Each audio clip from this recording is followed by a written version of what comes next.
Health plus programme में आप सबका स्वागत है। आज हम आपको लेकर चल रहे हैं पंजाब सरकार द्वारा मान्यता प्राप्त एक प्रयास अस्पताल, नवा शहर रोड, गढ़शंकर। अपने इलाके की एक जानी मानी संस्था जहां पर नशे को छुड़ाया जाता है और मनोरोगियों को यहाँ पर एक सफल इलाज दिया जाता है। हजारों की गिनती में यहाँ पर लोग अपना नशे की लत को छोड़ चुके हैं और तंदुरुस्त होकर एक नया जीवन जीने के लिए अग्रसर हो चुके हैं। यहाँ पर साइकेट्रिक इलाज भी बहुत उत्तम क्वालिटी का है। यहाँ पर सबसे ज्यादा काउंसलिंग के ऊपर यकीन रखा जाता है। हमारी टीम ने डॉक्टर अश्वेजा नागेश जी से बातचीत की, जिन्होंने हमें एक प्रयास hospital, neuro psychiatric and de addiction centre के बारे में जानकारी दी। दर्शकों, पंजाब प्लस चैनल पे आपका स्वागत है। आज हम आए हैं एक बार फिर एक प्रयास de addiction and psychiatry hospital और बात कर रहे हैं अश्वेजा नागेश जी के साथ, जो लंबे समय से यहाँ अपनी सेवाएं दे रही हैं। अश्वेजा जी, स्वागत है आपका हमारे स्पेशल शो में। Thank you. Ashweja ji, what is depression? अब आजकल लोग छोटे छोटे बच्चों को बोलने लग गए हैं, अरे ये तो डिप्रेशन में है, ये तो डिप्रेशन में है। ये डिप्रेशन है क्या? डिप्रेशन आजकल, जैसे आपने बोला, एक आम वर्ड बन गया है जो लोग कहीं पे भी इस्तेमाल करते हैं। पर डिप्रेशन एक मानसिक स्थिति है जहाँ पे व्यक्ति की चेतना, उसकी ऊर्जा, उसके मूड और उसको उनकी मोटिवेशन में फ़र्क आता है। वो एक बीमारी है जहाँ पे उनको कुछ भी अच्छा नहीं लग रहा होता है। कोई भी काम जो वो पहले खुशी से कर रहे होते हैं वो नहीं कर पाते हैं। पूरा ही दिन उनका मन भरा सा रहता है, बहुत इमोशनल होते हैं। और उसके साथ साथ ये आने जाने वाली प्रॉब्लम नहीं है। ये थोड़े टाइम के लिए, जैसे कुछ हफ्ते हो या कुछ साल हो, कभी कभी लॉन्ग टाइम के लिए रह जाता है और उनके दैनंदिन लाइफ को बहुत ही मुश्किल बनाने वाली एक बीमारी है। एंग्जाइटी क्या है? एंग्जाइटी एक और बीमारी है, एक और मानसिक बीमारी है। इसमें अलग अलग प्रकार के प्रॉब्लम्स है, पर बेसिकली प्रॉब्लम यह है कि यहाँ पे व्यक्ति हर दम एक तरह के खौफ में, एक तरह के डर में जी रहे होते हैं, जहाँ उनको एक्चुअली डरने की ज़रूरत नहीं है। जैसे फॉर एग्ज़ाम्पल, कुछ लोगों को ये ओपन स्पेस से बहुत ज़्यादा डर लगता है, जहाँ की उनको वहाँ पे डरने की ज़रूरत नहीं है। या उनको लोगों के बीच में, ग्रुप्स में रहने का या बात करने का, या सिंपल चीज़ शादी में लोगों के बीच खाना खाने से भी उनको डर लगता है। ठीक है, ऐसे एक स्थिति को हम एंग्जाइटी बोलते हैं। इसमें और भी तरीके हैं, जैसे जो मैंने आपको बोला वो था सोशल फोबिया। हमने देखा है कि कोई पर्टिकुलर रीज़न ही नहीं होता है, फिर भी रोज़ रोज़ की चीज़ें, जैसे कहीं जाके कुछ लेके आना है, ट्रैवल करना है, ऐसे छोटी छोटी बातों के लिए भी उनको रेगुलरली बहुत ज़्यादा वरी हो रहा होता है और वो कभी रिलैक्स नहीं हो पा रहे होते हैं। ये है एंग्जाइटी की बीमारी। मतलब इसकी काफ़ी टाइप्स हैं डॉक्टर साहब? हाँ जी, कई सारे टाइप्स हैं। कैसे? जैसे मैंने बोला सबसे पहले कि उनको ग्रुप्स में प्रॉब्लम लगता है, जो है सोशल फोबिया। उनको बंद जगहों से डर लगता है, जैसे कोई लिफ्ट हो या बाथरूम हो, जैसे क्लोज्ड स्पेस के बारे में डर लगता है, वो है क्लॉस्ट्रोफोबिया। या उनको ओपन जगह, जहाँ से उनको लगता है कि मैं यहाँ से एस्केप नहीं कर पाऊँगा, तो वो भी एक तरह का फोबिया होता है। किसी को हाइट से डर लगता है, किसी को इंसेक्ट से डर लगता है। ये सिंपल सी डर नहीं है। सिंपल लेवल का डर सबको होता है। एक लेवल के हाइट के ऊपर बात जाओगे तो सबको डर लगता है, बट वो बीमारी तब बनती है जब आपको सिर्फ एक छोटी सी मेज़ ही चढ़नी होती है, फिर भी आपको वो इतना ज़्यादा डर फील करता है कि मैं अब मर ही जाऊँगा। ठीक है। या कभी कभी हमने देखा है कि पेशेंट्स को डर होता है कि मुझे कोई बीमारी है पर कोई उसको पकड़ नहीं रहे हैं, वो होता है हेल्थ एंग्जाइटी। या उनको लगता है कि मुझे पक्का HIV आ गया है, तो वो अलग अलग डॉक्टर्स के पास जाके टेस्ट करा रहे होते हैं। आ नहीं रहा होता है, बट फिर भी उनको लगता है कि कुछ है, मुझे टेस्ट करना है, टेस्ट ठीक से नहीं हो रहा तो निकल जाएगा। तो वो भी एक तरह की इलनेस एंग्जाइटी है। अलग अलग प्रकार के एंजाइटी के बीमारियां हैं। डॉक्टर, सैडनेस और इलनेस कब ये बीमारी के रूप में हमें घेर लेते हैं? सैडनेस एक इमोशन है जो हर व्यक्ति महसूस करते हैं। जैसे कोई लॉस हो गया, कोई फैमिली में डेथ हो गई, तो सैडनेस सबको होता है।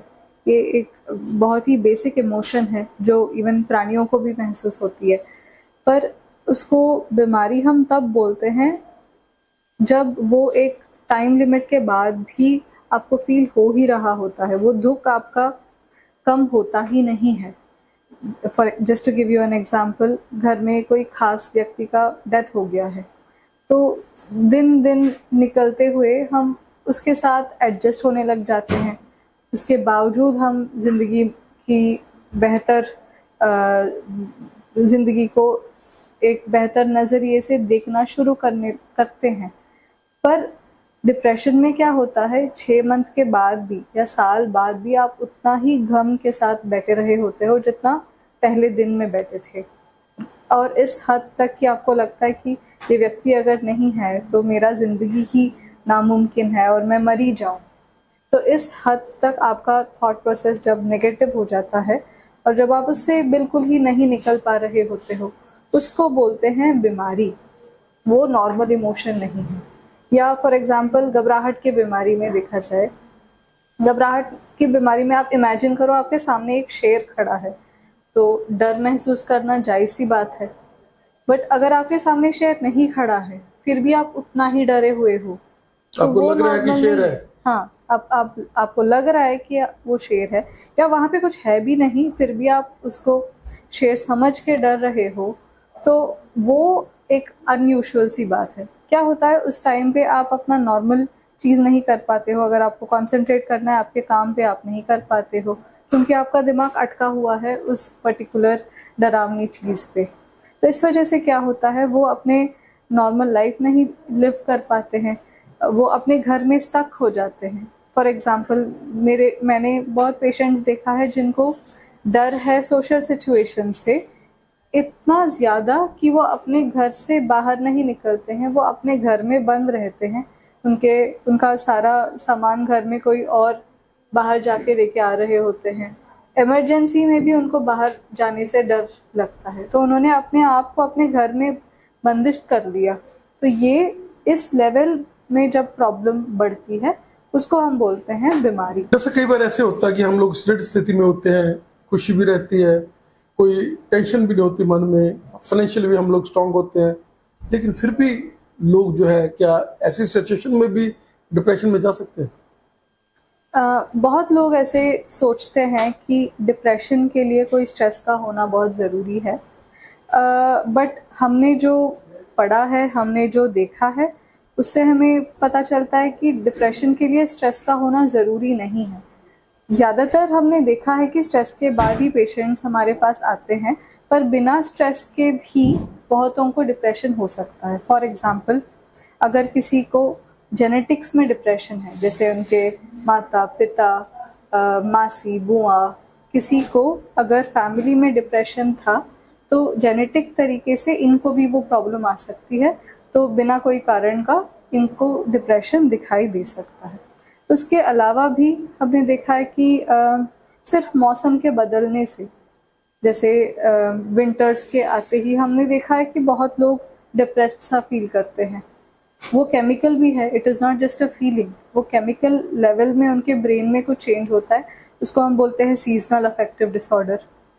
और उसके अलावा हमने देखा है कि महिलाओं में भी अलग अलग अवस्थाओं में डिप्रेशन का चांस बढ़ जाता है। जैसे पीरियड्स के आसपास कुछ महिलाएं बहुत ज़्यादा डिप्रेस्ड फील करते हैं, या कभी कभी चिड़चिड़ापन सा महसूस होता है हमको, या प्रेगनेंसी के दौरान, डिलीवरी के तुरंत बाद, या जो मेंसेस की अंत होती है 40-50 के एज में फीमेल्स का, तो उसको जो इंग्लिश में हम बोलते हैं मेनोपॉज के आसपास भी बहुत लोगों को डिप्रेशन या एंजाइटी का प्रॉब्लम बढ़ता है।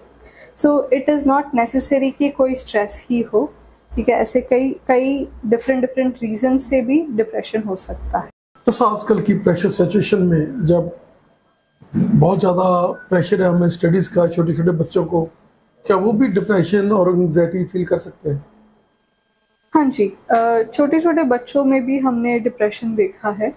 ज़रूरी नहीं है अगेन कि उनको स्टडी का प्रेशर हो या कॉम्पिटिटिव एनवायरनमेंट हो, बट फिर भी उनको अगर जेनेटिकली प्रॉब्लम है, घर में उनका माहौल अच्छा नहीं है, पेरेंट्स के बीच में कंटिन्यूसली कुछ प्रॉब्लम्स हो रहे हैं या पेरेंट्स डिवोर्स्ड है, तो इन सिचुएशंस में हमने देखा है कि बच्चों में काफ़ी ज़्यादा डिप्रेशन का चांसेस है। और एंजाइटी की भी बीमारी हमने देखा है, सेपरेशन एंजाइटी हो या छोटे छोटे एज के बच्चों में सोशल एंजाइटी, तो इस तरह के प्रॉब्लम्स बच्चों में भी आ सकता है, अडल्ट एज ग्रुप में भी आ सकता है, एंड एल्डर एज ग्रुप में भी है। जैसे 70 इयर्स एज के पर्सन को for the first time in life depression आना, ऐसे भी पॉसिबल है। डिप्रेशन का कोई एज नहीं है या एंजाइटी के इलनेस का कोई एज नहीं है।